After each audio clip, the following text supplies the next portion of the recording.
There was plenty of dancing going on last season for Pete Carroll's squad, and this year they appear to be all smiles again.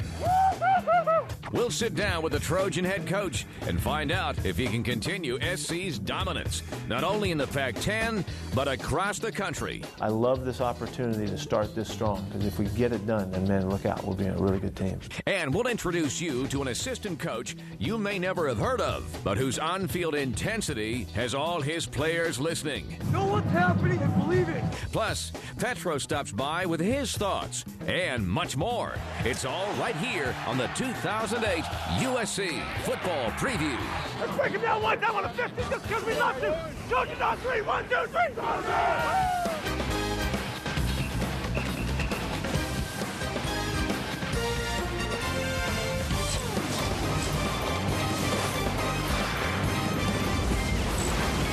The 2008 USC Trojans College Football Preview is presented by World Financial Group, helping you move from dreaming to doing. From the campus of USC, here's your host, Lindsay Soto. It's almost here. I know quite a few of you have been counting down the days until the Trojans take the field for the first time this season in Virginia. And who could blame you for being excited?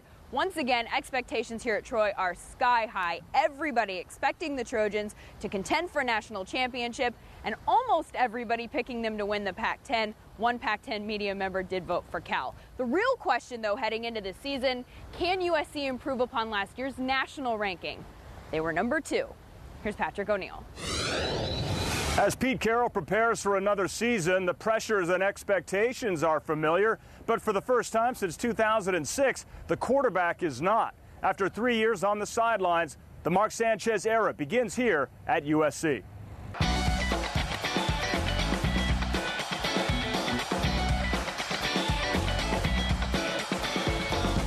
I wanted to start since day one, even when Matt was still here. So I'm that competitive. You know, I just can't wait to be on the field, and I can't wait to lead this team. I think it's a great fit for me, and the guys are really starting to rally.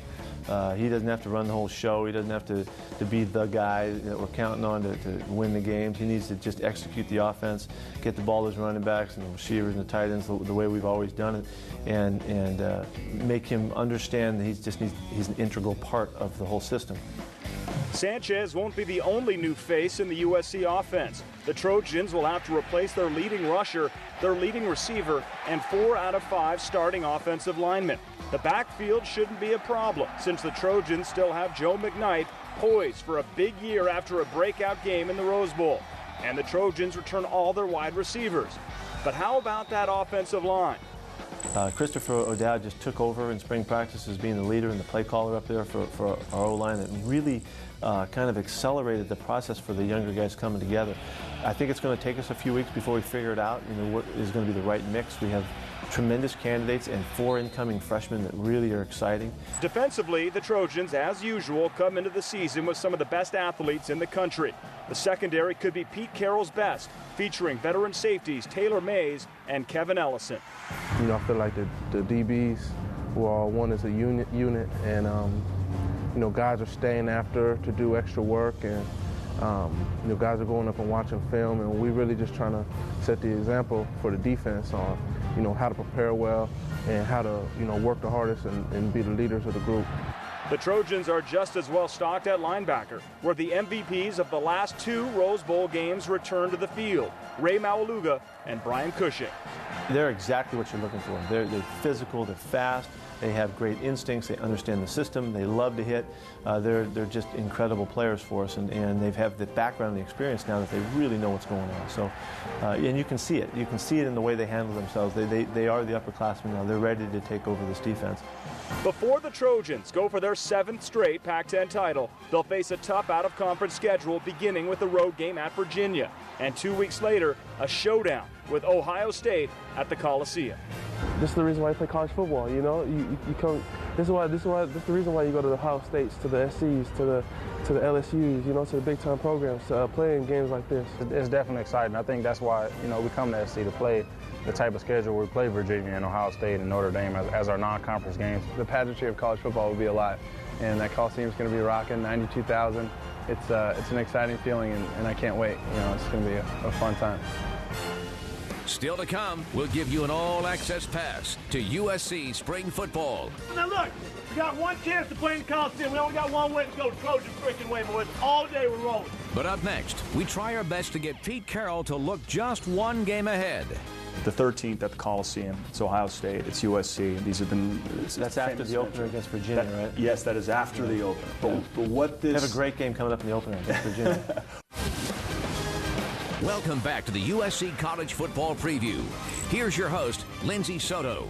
So I had a chance to spend some time with Pete Carroll during the offseason. He and I and Tim Floyd traveled around California visiting Trojan alumni clubs, talking about the state of the two major USC programs. And while I can tell you that Tim Floyd is a little bit concerned about the lack of experience on the offensive line, Pete Carroll didn't seem that concerned about much of anything, even Ohio State, although he never really once answered any of my questions about them. Let's see if Patrick O'Neill has any luck getting to the bottom of that with the coach. You're just loaded at tailback once again. I'll just name a few guys with the Stephon Johnson, C.J. Gable, and Joe McKnight. We saw what McKnight is capable of, obviously, in the Rose Bowl. Is it still running back by committee? How are you going to handle this situation? Well, hopefully we'll handle it really well, and we'll continue to mix the guys. You know, all of our guys have, you know, kind of individual characteristics and makeup that makes them unique. Joe McKnight does a lot of stuff. Stephon Johnson's totally different, and C.J. Gable can do a little bit of everything, and Alan Bradford's got his way at 230 pounds, and on and on. So you'll see us, we'll fit them in and do things with one guy that we won't do with another, and give us a kind of a breadth of the position that gives us the chance to make it difficult on our opponents. Pete, it's a lot of fun to watch on the sideline when the defense is on the field. You're burning a lot of calories running up and down. There's been a lot of talk that this defense this year is perhaps your best, if not maybe the best in the nation. Do you believe that? How good is it? Well, I don't know. I don't know that. I never do know that. I've asked that for years. You got to wait and see how they play. Kevin Ellison is the leader back there, but Taylor Mays is right there, you know, and Ray Maluga and Brian Cushing give you the physical nature and the running and hitting ability that you love.